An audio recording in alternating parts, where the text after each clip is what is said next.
తుంగభద్ర డ్యాంలో నీటి నిల్వలు ఆశాజనకంగా లేకపోవడంతో ఆయకట్టు రైతులు తీవ్ర ఆందోళనలో ఉన్నారు. 3 రాష్ట్రాలకు సాగు తాగునీటి అవసరాలు తీర్చే ప్రాజెక్టులోకి ఇంకా సరిపడా వరద చేరలేదు. దీంతో గత ఏడాది టీబీ డ్యాం నుంచి శ్రీశైలానికి 400 టీఎంసీల నీరు విడుదల చేశారు. ఈ సీజన్లో డ్యాంలో 9 టీఎంసీల నీరు నిల్వ ఉంది. తుంగభద్ర పూర్తి స్థాయి సామర్థ్యం 105 టీఎంసీలు. ప్రస్తుతం ఖరీఫ్ సీజన్ ప్రారంభమైన 32 రోజులు అవుతున్నా డ్యాం నిండకపోవడంతో రైతులు ఆందోళన చెందుతున్నారు. దీనిపై మరింత సమాచారం మా Rayalaseema regional special correspondent Srinivas అందిస్తారు. ఆశించిన స్థాయిలో వర్షపాతం నమోదు కాకపోవడంతో తుంగభద్ర డ్యాం నీటి నిల్వలు ఇటు 3 రాష్ట్రాల రైతాంగంతో పాటు ఇటు వేలాది గ్రామాల ప్రజలు కూడా తీవ్ర భయాందోళనకు గురి చేస్తున్నాయని చెప్పవచ్చు. గత ఏడాది తుంగభద్ర డ్యాంలో ఇదే జూన్ నెలలో 29 టీఎంసీల నీరు నిల్వ ఉండగా ప్రస్తుతం మాత్రం కేవలం 9 టీఎంసీల నీరు మాత్రమే అందుబాటులో ఉంది. డ్యాం యొక్క పూర్తి స్థాయి నీటి నిల్వ సామర్థ్యం 105 టీఎంసీలు. అయితే దేశవ్యాప్తంగా ఈ ఏడాది ఎలినినో ప్రభావం కారణంగా తక్కువ వర్షపాతం నమోదవుతుందని వాతావరణ శాస్త్రవేత్తలు హెచ్చరించిన నేపథ్యంలో ఇటు జూన్ నెలలో ఈ ఖరీఫ్ సీజన్లో జూన్ నెలలో ఆశించిన స్థాయిలో వర్షపాతం నమోదు కాకపోవడంతో ఈ ఏడాది తుంగభద్ర డ్యాంకు ఇప్పటి వరకు ఎగువ నుంచి తుంగభద్ర 2 నదుల నుంచి వరద నీటి ప్రవాహం ప్రారంభం కాలేదు. దీంతో డ్యాంలో కేవలం 9.7 టీఎంసీల నీరు మాత్రమే అందుబాటులో ఉంది.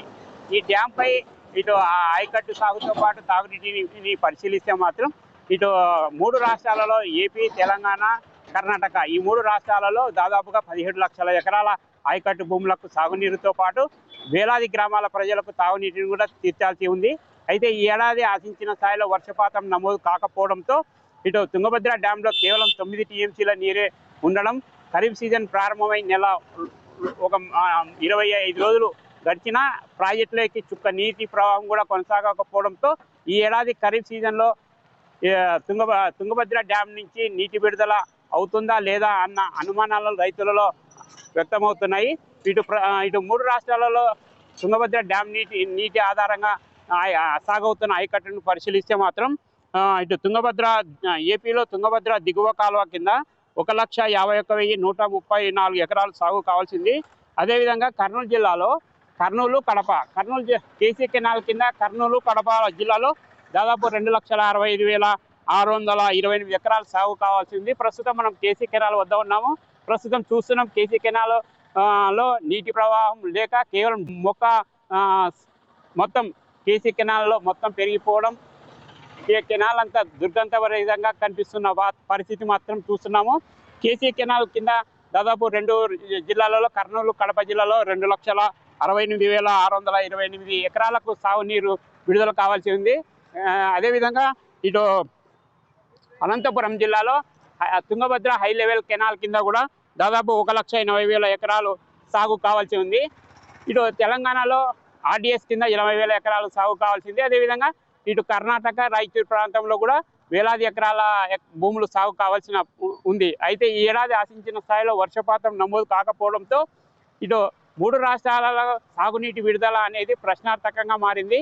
ఇటు ఇప్పటికే ఖరీఫ్ సీజన్ ప్రారంభమై 25 రోజులు గడిచినా కనీసం ఆశించిన స్థాయిలో వర్షపాతం లేకపోవడం, డ్యాంలోకి వరద నీటి ప్రవాహం చేరుకోకపోవడంతో డ్యాంలో కేవలం 9 టీఎంసీల నిల్వ మాత్రమే అందుబాటులో ఉండడంతో రానున్న రోజుల్లో ఖరీఫ్ సీజన్లో రైతులు పంటలకు సాగునీటిని విడుదల చేస్తారా లేదా అన్న అనుమానాలు వ్యక్తమవుతున్నాయి. ఖరీఫ్ సీజన్ కాదు కదా, కనీసం రాబోయే రోజుల్లో తుంగభద్ర డ్యాం నుంచి ఇటు 3 రాష్ట్రాలలో తాగునీటికైనా సరే నీటి విడుదల జరుగుతుందా లేదా అన్న అనుమానాలు అయితే వ్యక్తమవుతున్నాయి.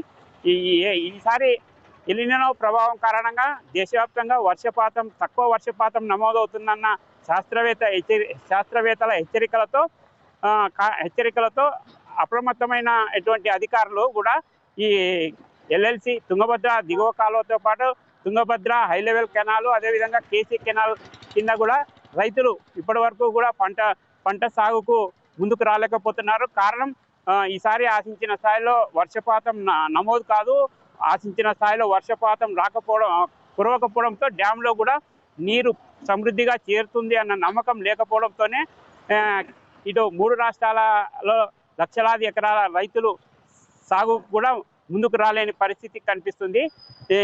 ఏదేమైనప్పటికీ ఈసారి తుంగభద్ర డ్యామ్ కింద గత ఏడాదితో పోలిస్తే ప్రస్తుత ఏడాది గడ్డు పరిస్థితినే ఎదుర్కోవాల్సిన పరిస్థితి అయితే కనిపిస్తున్నాయి. ఇది ఇక్కడ తాజా పరిస్థితి. కేసీ కెనాల్ నుంచి B Srinivas, Rayalaseema special correspondent YK TV.